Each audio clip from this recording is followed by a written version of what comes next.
বিএনপির অন্যতম শীর্ষ নেতা জনাব মির্জা আব্বাস, তাকে নিয়ে দীর্ঘদিন ধরে, বিশেষ করে জুলাই আগস্ট বিপ্লবের পর, একটি বিশেষ শ্রেণী আলাদা একটি ন্যারেটিভ তৈরি করার চেষ্টা করছে। স্পষ্টত যদি আপনি ধরেন, একটি মানুষকে জীবন্ত কবর দেওয়ার জন্য, একটি জীবন্ত মানুষকে পচিয়ে ফেলার জন্য, একটি সুস্থ এবং সবল মানুষের সারা শরীরে কুষ্ঠ ব্যাধি দ্বারা তাকে আক্রান্ত করার জন্য যে ধরনের প্রচার দরকার, প্রোপাগান্ডা দরকার, খুব ম্যাটিকুলাসলি সেই কাজগুলো এই ভদ্রলোককে করা হচ্ছে। এখানে আমরা যারা মজা নিচ্ছি, নাসিরউদ্দিন পাটোয়ারি মির্জা আব্বাসের ছেলের বয়সের চাইতে অনেক ছোট। সেই নাসিরউদ্দিন পাটোয়ারি উঠতে বসতে এবং তার সঙ্গে সাথী তার লোকজন সহকারে তাকে যেভাবে অপমান করছেন, যেভাবে গালাগাল করছেন, এটা কোনো অবস্থাতেই ভদ্র সমাজে শোভনীয় নয়। কোনো রাষ্ট্রীয় কালচারে এটি ধারণ করা হয় না।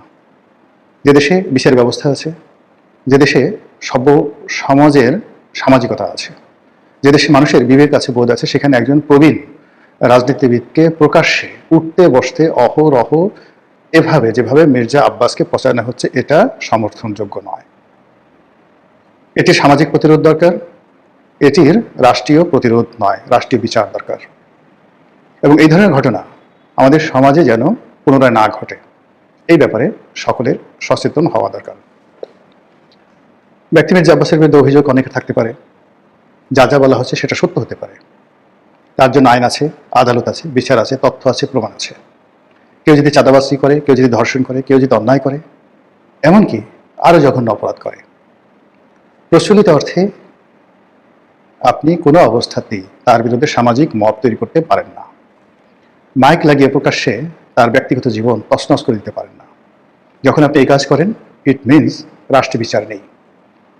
যদি মির্জা আব্বাস চাঁদাবাজ হয়ে থাকেন, চাঁদার টাকায় তিনি তার বিত্ত বিলাস বৈভব তৈরি করে থাকেন, সেই মির্জা আব্বাসের চাঁদা দিয়ে যদি বিএনপি চলে, আর এ ব্যাপারে যদি আপনি রাষ্ট্রের কোনো সাহায্য না পান, সহযোগিতা না পান, সেক্ষেত্রে আপনি বড়জোর প্রতিবাদ জানাতে পারেন, বিদ্রোহ করতে পারেন, বিপ্লব করতে পারেন, আন্দোলন করতে পারেন। কিন্তু যেটিকে বলা হয় নুইসেন্স, যেটিকে বলা হয় ইপটিজিং, যেটিকে আপনি রীতিমতো একটা পুরুষের জন্য বলাৎকার, ধর্ষণ বলে আপনি আখ্যায়িত করতে পারেন, সেই কাজ করার অধিকার এই সমাজে কারোর নেই। মির্জা আব্বাসের বিরুদ্ধে যারা লেগেছেন, মির্জা আব্বাসের যারা প্রতিদ্বন্দ্বী, তারা হয়তো খুব মজা পাচ্ছেন, মুসকে মুসকে হাসছেন যে ঢাকা শহরে দীর্ঘদিন আপনি আধিপত্য দেখিয়েছেন, দীর্ঘদিন আপনার ক্ষমতা ছিল, দাম্ভিকতা ছিল, এখন এই পরিস্থিতি আপনি বুঝেন কত ধানে কত চাল। কিন্তু এটা শেষ নয়। এক মির্জা আব্বাসের মাধ্যমে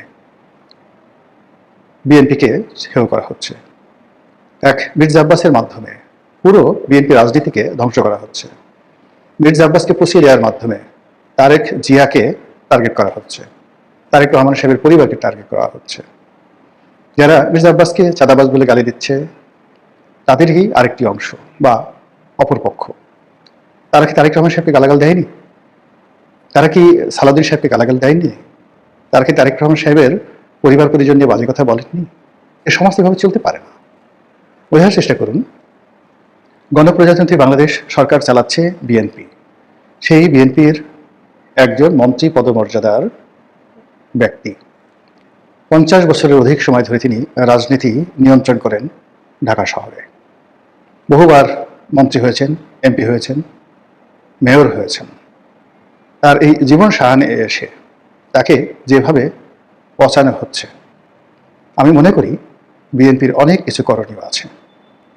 বিএনপি যদি সেই কাজটি না করে, বিএনপি ক্ষমতায় থাকতে পারবে না। বিএনপি যদি এটির সুরাহা করতে না পারে, তারা তারেক জিয়াকে রক্ষা করতে পারবে না, তারা সালাউদ্দিন সাহেবকে রক্ষা করতে পারবে না, এমনকি মির্জা ফখরুল সাহেবকে রক্ষা করতে পারবে না। মির্জা আব্বাসের মতো মানুষকে দিয়ে শুরু। এই কদিন আগে আপনি চিন্তা করুন, তরুণ নেতা এরশাদ, তাকে নিয়ে মানুষ ঠাট্টা করত, নিমডা, সান্ডা, এই বিভিন্ন কথাবার্তা বলে। এখন সেটা কমেছে, কিন্তু মির্জা আব্বাসকে দিয়ে কোনো অবস্থাতে সেটা থামছে না। যদি এটা চলতে থাকে, এরপরে এরশাদকে ধরা হবে, এরপরে রবিউলকে ধরা হবে। ঢাকা শহরে যারা যারা বিএনপির যাকে বলা হয় সাংগঠনিক শক্তিমত্তা, যাদের হাতে নিয়ন্ত্রিত, তাদের সবাইকে আস্তে আস্তে আস্তে আস্তে সামাজিকভাবে হেয় প্রতিপন্ন করে যখন সম্মিলিতভাবে বিএনপির উপর আক্রমণ চালানো হবে, তখন আর বিএনপির কিছু করার থাকবে না। সবচেয়ে বড় কথা হলো যে একজন মানুষ, প্রবীণ একজন মানুষ, তিনি এই সমাজে লাঞ্ছিত হচ্ছেন, আমরা সবাই মজা নিচ্ছি। এ যেন আদিমকাল, এ যেন আইয়ামে জাহিলিয়াতের যুগ হয়ে গেছে।